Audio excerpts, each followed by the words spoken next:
សំឡងមួយឆ្នាំនេះពេលដែលស្លោឆ្អិនហើយក្តៅៗអញ្ចឹងហើយនិយាយពីថារសជាតិញ៉ាំទៅឆ្ងាញ់មែនទែនគឺយើងញ៉ាំស្លោច្រើនជាងបាយបងប្អូនហើយជាពិសេសប្រូតេអ៊ីនពេញពឹបហ្មងមានតាំងពីអាណូងតឡាហើយនិងល្ពៅនិយាយទៅបន្លែប្រមាណមុខនេះពេលដែលយើងដាក់នៅក្នុងស្លោគឺវាជួយបង្កើនរសជាតិផ្អែមហើយជាពិសេសយើងញ៉ាំបានច្រើនទៀតណាចាចំពោះល្ពៅគឺខ្ញុំប្រើតែពាក់កដាលទេចំណែកឯតឡានេះវិញខ្ញុំប្រើមកកង់បងប្អូនគឺយើងហាន់បែបណាក៏បានដែរឲ្យគិតតែយើងហាន់ទៅដាក់ស្លោឆ្ងាញ់ណាចំណែកអាណូងវិញខ្ញុំប្រើជាមួយនឹងអាណូងជ្រុងបងប្អូនប្រើចំនួន2ផ្លែផ្នែកសាច់គឺខ្ញុំត្រូវយកមកស្លនេះគឺប្រើជាប្រភេទត្រីពោបងប្អូនហើយក៏បានថែមជាមួយនឹងសាច់ជ្រូកច្រាំបន្តិចដើម្បីទឹកស្លរបស់យើងពេលដែលស្លឆ្អិនទៅកាន់តែមានជាតិឆ្ងាញ់ចំណែកឯគ្រឿងកាត់ឆ្អាបគឺមានដូចជាស្លឹកគ្រៃរំដេងហើយនិងស្លឹកក្រូចរីឯប្រហុកវិញបងប្អូនចង់ដាក់តិចឬច្រើនតាមចំណង់ចំណូលចិត្តណាចាឥឡូវងាកមកមើលការស្លរបស់ខ្ញុំវិញម្ដងជាដំបូងគឺដាក់អាំទឹកពុះសិនពេលដែលទឹកពុះហើយគឺដាក់តាពាំងចូលស្លឹកគ្រៃរំដេងនិងស្លឹកក្រូចនឹងយកទៅរំងាស់វាប្រហែលជា10នាទីចោលសិនណា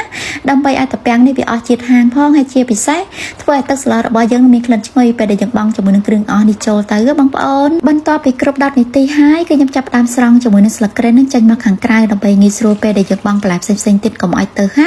ចាចំពោះទឹកនឹងរៀងស្ទើចឹងហើយខ្ញុំដាក់ទឹកថែមចូលដាក់វាឲ្យពុះសិនពេលដែលទឹកពុះហើយគឺខ្ញុំដាក់សាច់ជ្រូកចូលសាច់ត្រីចូលហើយនិងប្រហុកចំពោះគ្រឿងក្រៅដែលខ្ញុំត្រូវបង់នេះគឺខ្ញុំប្រើតែ3មុខទេមានដូចជាអំបិលម្សៅស៊ុបហើយនិងប៊ីចេង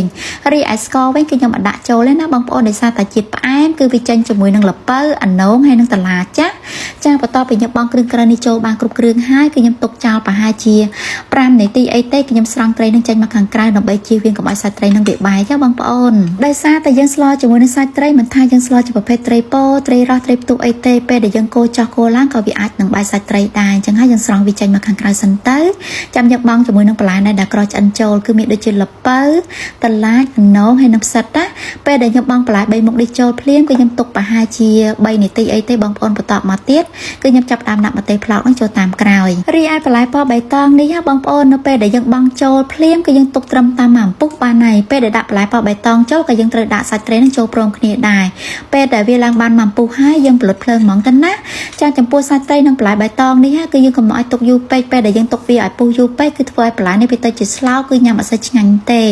ចំណែកឯម្ទេសវិញបងប្អូនចង់ដាក់ក៏បានអត់ដាក់ក៏បានដែរតាមចំណង់ចំណូលចិត្តសម្រាប់ខ្ញុំមិនថាស្លោប្រហាស្លោអីគឺខ្ញុំចូលចិត្តប្រើជាមួយនឹងម្ទេសរៀងច្រើនណាបងប្អូនពេលដែលយើងញ៉ាំប៉ះជាមួយនឹងគ្រាប់ម្ទេសមួយគ្រាប់ពីរគ្រាប់ទៅគឺមានជាតិហឹរតិចៗគឺញ៉ាំឆ្ងាញ់ណាស់អញ្ចឹងហើយសម្រាប់ស្លមួយមុខនេះនៅពេលដែលយើងស្លឆ្អិនហើយធានាឲ្យថាញ៉ាំស្លនឹងដឹងតែច្រើនជាងបាយឯងនិយាយទៅយើងញ៉ាំតែមួយចានពីរចានក៏នៅតែចង់ញ៉ាំទៀតដែរគឺញ៉ាំឆ្ងាញ់មែនទែនហើយគួបផ្សំជាមួយនឹងមេខាងក្រៅរឿងត្រជាក់ភ្លៀងរលឹមស្រេចទៀតដាក់ស្លតាមមួយចាននេះមកហត់ក្តៅថែមទឹកត្រីញឹកម្ទេសនៅចិត្តនឹងទៀតអូយបងប្អូននៅសម័យមើលថាឆ្ងាញ់ប៉ុណ្ណារសជាតិនឹងគឺញ៉ាំឆ្ងាញ់ណាស់អញ្ចឹងហើយសម្រាប់មេមុខនេះបើសិនជាបងប្អូនចូលចិត្តជាប្រភេទបន្លែតាពាំងអីកុំភ្លេចសាកស្លនឹងញ៉ាំផងណា